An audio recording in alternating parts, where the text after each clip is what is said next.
137 metre लंबा, 23 metre चौड़ा और 3 मंजिल ऊंचा। ये कोई आम जहाज नहीं था। ये वो माप थे जो खुद ईश्वर ने नूह को बताए थे। आदेश बिल्कुल साफ था, बिना किसी शक के। अपने लिए एक जहाज बनाओ।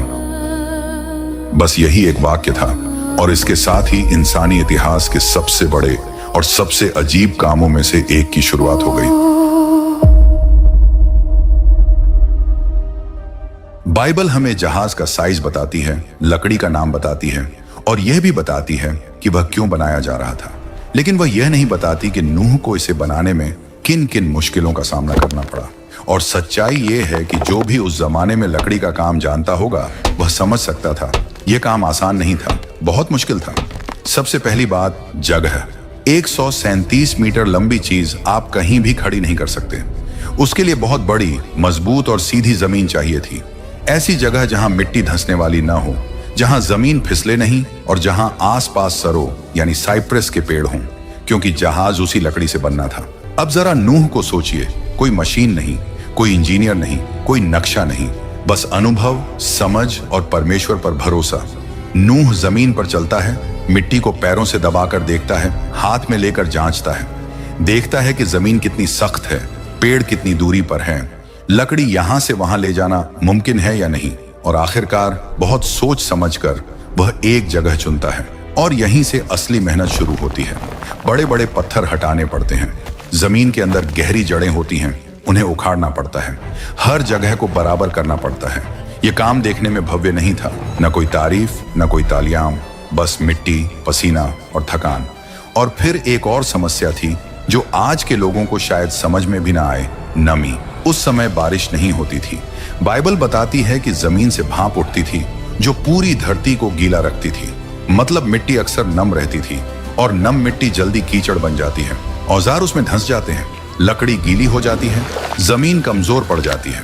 इसलिए बहुत मुमकिन है कि नूह ने जमीन के चारों तरफ छोटे छोटे नाले बनाए हों ताकि पानी वहां से बह जाए और काम की जगह खराब न हो।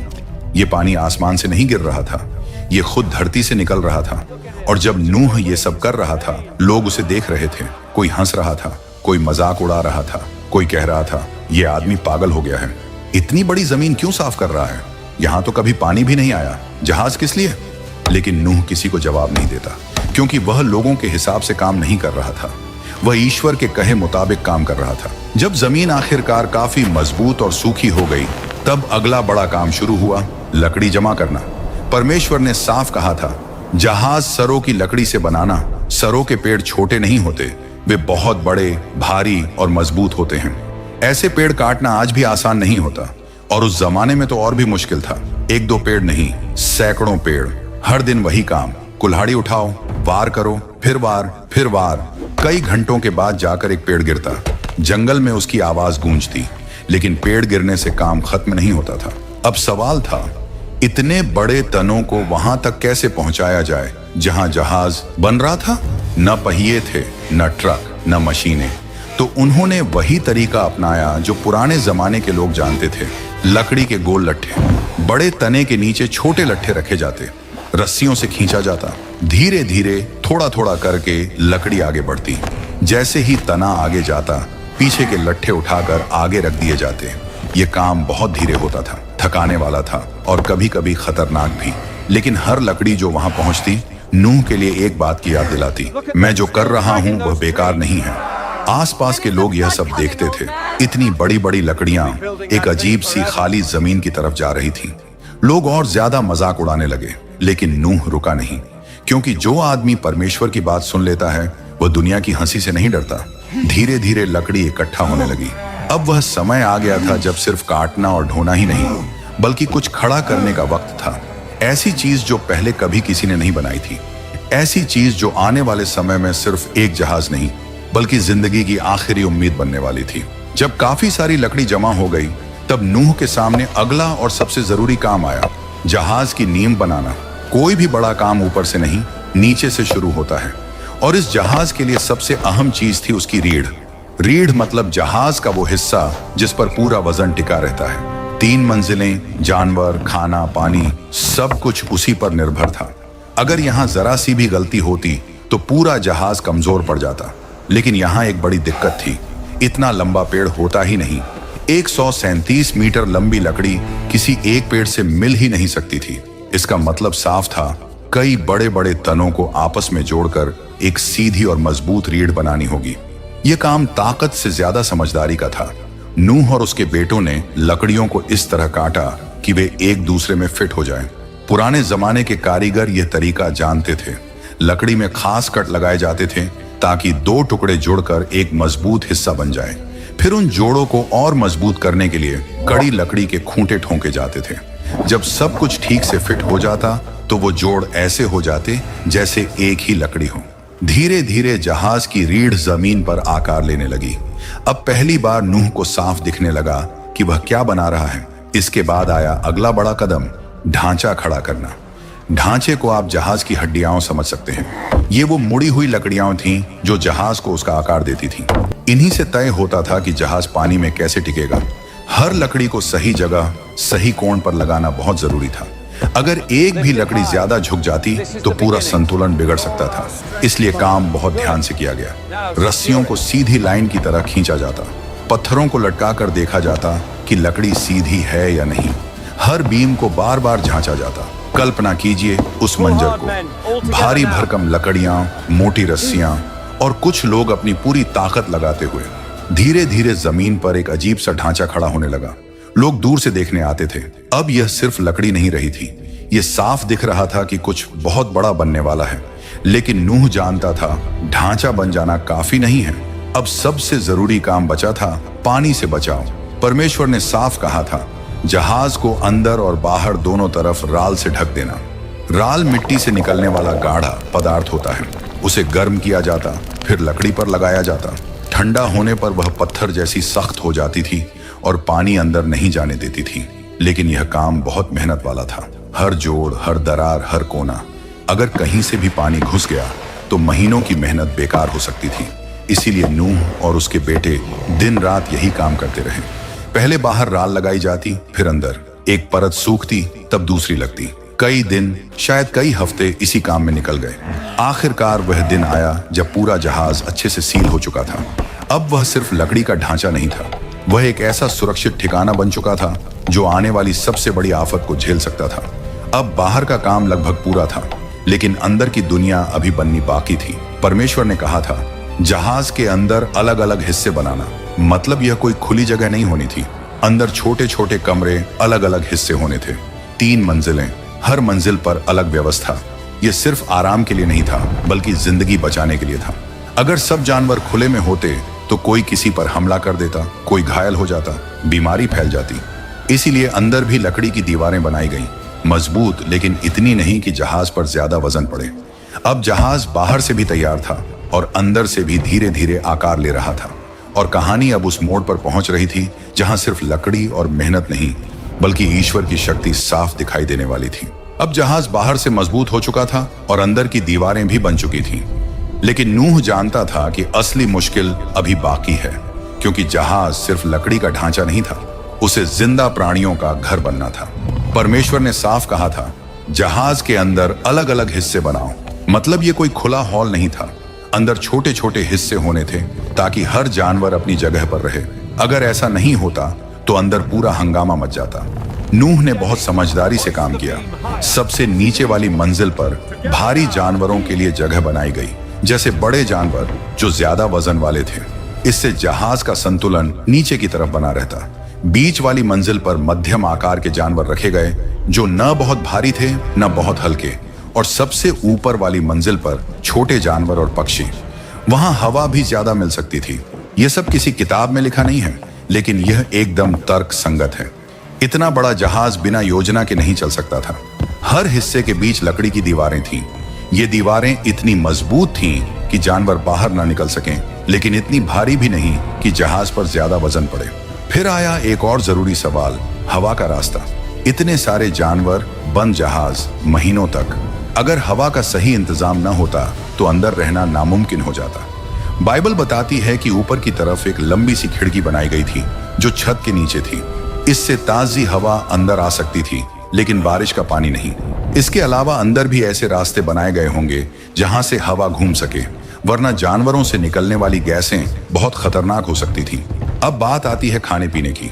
परमेश्वर ने नूह से कहा था, अपने लिए और जानवरों के लिए खाने का इंतजाम करो। सोचिए जरा, सैकड़ों जानवर, महीनों तक, कितना सारा खाना चाहिए होगा। सूखी घास, अनाज, फल, जड़ें, सब कुछ जमा किया गया। पानी भी बड़े बड़े बर्तनों में रखा गया। जहाज के अंदर कुछ हिस्से सिर्फ खाने के लिए थे। सब कुछ सही जगह रखा गया ताकि नमी से खराब ना हो। नूह का जहाज अब एक जहाज नहीं रहा था, वह एक चलता फिरता शहर बन चुका था। लेकिन अब सबसे अहम हिस्सा बचा था, दरवाजा। इतना बड़ा जहाज और सिर्फ एक ही दरवाजा। वही दरवाजा सबसे कमजोर भी हो सकता था और सबसे अहम भी। बाइबल में साफ लिखा है, जहाज के एक तरफ दरवाजा बनाओ। इस दरवाजे को बनाना आसान नहीं था।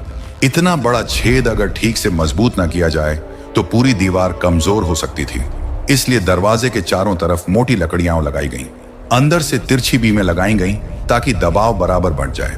उस समय लोहे के बड़े किवाड़ नहीं थे, इसलिए दरवाजा शायद लकड़ी के मजबूत खंभे पर घूमता होगा। उसे खोलना बंद करना आसान नहीं था, लेकिन वह टिकाऊ था। और इस दरवाजे का एक गहरा मतलब भी था। नूह ने दरवाजा बनाया, लेकिन बाइबल कहती है दरवाजा प्रभु ने बंद किया। मतलब इंसान मेहनत करता है, लेकिन आखिरी सुरक्षा परमेश्वर के हाथ में होती है। दरवाजा बंद होने से पहले नूह ने पूरा जहाज एक बार फिर देखा। कहीं से पानी रिस तो नहीं रहा, कोई जोड़ ढीला तो नहीं, खाना ठीक से रखा है या नहीं। इतने बड़े लकड़ी के ढांचे में आवाजें आती हैं, कहीं चरमराहट, कहीं दबाव। नूह समझ सकता था कि सब ठीक है या नहीं। और फिर कुछ ऐसा हुआ जो किसी इंसान ने कभी नहीं देखा था। जानवर खुद चलकर आने लगे। नूह ने उन्हें पकड़कर नहीं लाया, उन्हें भगाकर नहीं लाया, वे खुद आए।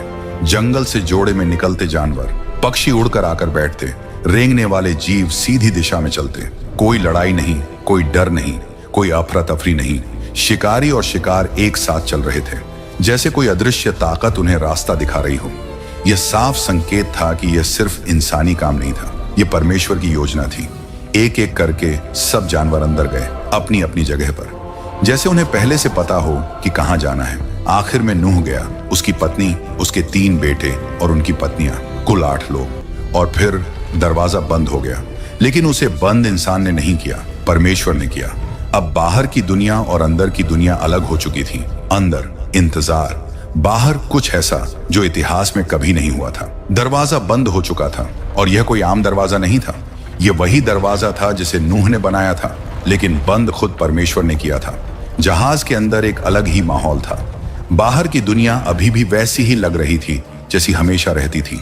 लोग अपने काम में लगे होंगे, शायद कुछ अब भी हंस रहे होंगे, शायद कुछ सोच रहे होंगे कि नूह सही तो नहीं था, लेकिन अंदर सब कुछ तैयार था। जानवर अपनी अपनी जगह पर थे, खाना जमा था, जहाज मजबूत था, और नूह का परिवार चुपचाप इंतजार कर रहा था। फिर अचानक सब कुछ बदल गया। बाइबल बताती है कि नूह की जिंदगी के 600वें साल में कुछ ऐसा हुआ जो दुनिया ने पहले कभी नहीं देखा था। धरती के अंदर से पानी फूट पड़ा। यह सिर्फ ऊपर से गिरने वाला पानी नहीं था, जमीन के नीचे से जोरदार दबाव के साथ पानी बाहर आने लगा। जमीन हिलने लगी, जैसे धरती खुद टूट रही हो। नूह और उसका परिवार जहाज के अंदर ये सब महसूस कर रहे थे।